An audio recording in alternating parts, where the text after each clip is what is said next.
Today we are talking iron supplementation and cognitive development. And doing justice to that in a bit is health specialist and nutritionist Iwalola Jimoh. You are welcome to the show. Thank you. Thank you for being here. Now let's dive right into it. Let's first off address what the importance of iron is in a child's cognitive development. Okay, iron is one of the micronutrients that are highly essential for the development of the child.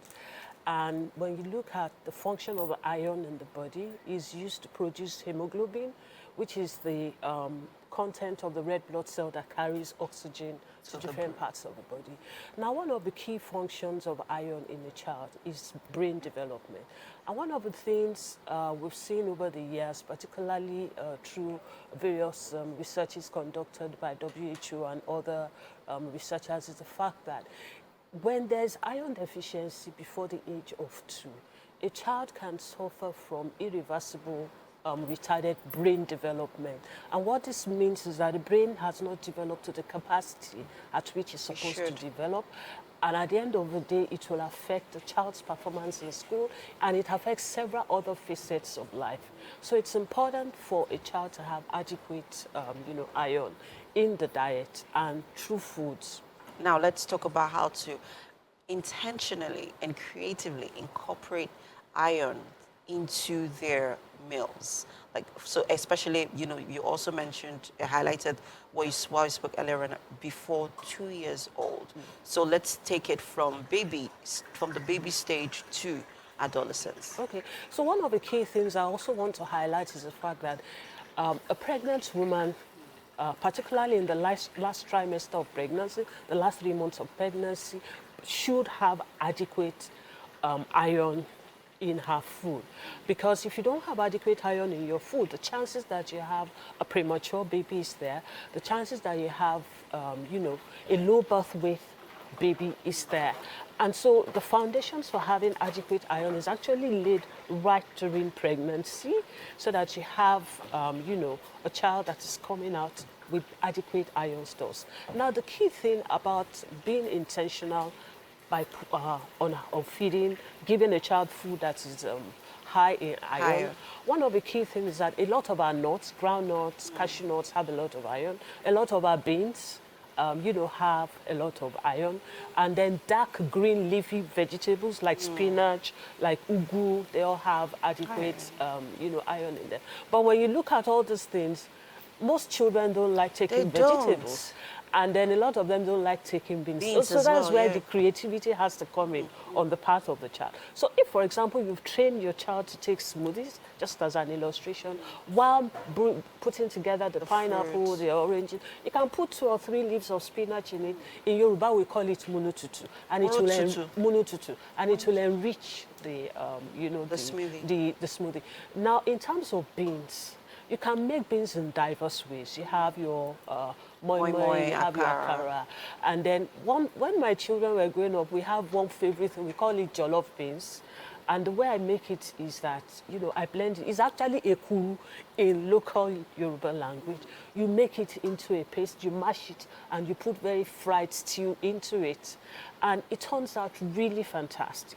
And they love it so much. So you have to be creative about the way you do the food. So, for example, most children love eggs. Liver is very rich in iron. You can cut it into tiny pieces and fry it with your egg. You can fry it with your sauce for yam. So there's just so many ways by which, a mother and a father can be creative about putting iron in their child's meal. So it's very, very critical. Now let's talk about what to look out for on how to know when your child is having an iron deficiency. Okay, now one key thing is, I explained at the very beginning that iron forms part of the hemoglobin in the blood, which is the part that carries oxygen around the different parts of the body. And so the first thing is, shortness of breath, and fatigue, a general feeling of tiredness. As a child? Just generally, those are some of the things. But then if your child also has very short attention span and is a bit restless, You know, there are just so many other things that could come to play. But then you want to check if the child is taking adequate iron in, in his or her food. So these are some of the ways by which you will know that you might, is it that I'm not feeding this child enough iron in the diet, and so on and so forth. So it's important to look out for short attention span, fatigue, general weakness, even lack of appetite. Even lack of appetite. Yeah, lack of appetite is also, you know, related and could be as a result of iron deficiency anemia. I want to emphasize that iron deficiency anemia is actually the most common type of anemia, and over 60% of Nigerian women have anemia, and more than 40% of children also have anemia. Okay. So, I mean, when you observe some of these symptoms, it's not for you to diagnose. Exactly. It's actually for you to check. Okay. In a hospital, that, oh, this is what my child is suffering from. And then they now look at the iron store in the body, and they can now effectively guide on how you should address. Now let's talk about, because you also mentioned about pregnant women. They could also lack, you know, irons as well. Yeah. How could they also incorporate this into their diets? Okay. Especially because, you know, it also would have an Affects. effect on the child. Absolutely. Now, first and foremost, a mother should go for antenatal clinics.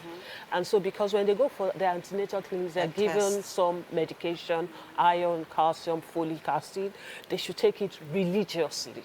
Don't think that, oh, I'm feeling well, there's nothing wrong with me, and then you skip it. No. So first of all, take your medication that is given to you during your antenatal clinic, and intentionally take a lot of red meat, take liver, take a lot of vegetables, take a lot of beans. I mean, because you know this is of utmost beneficial to you as a mother, and then the baby. So it's critical. Thank you so much, Iwalola. It's always a pleasure, and always having, welcome. you know, these conversations with you. So much to learn from. Thank you. Thank you too.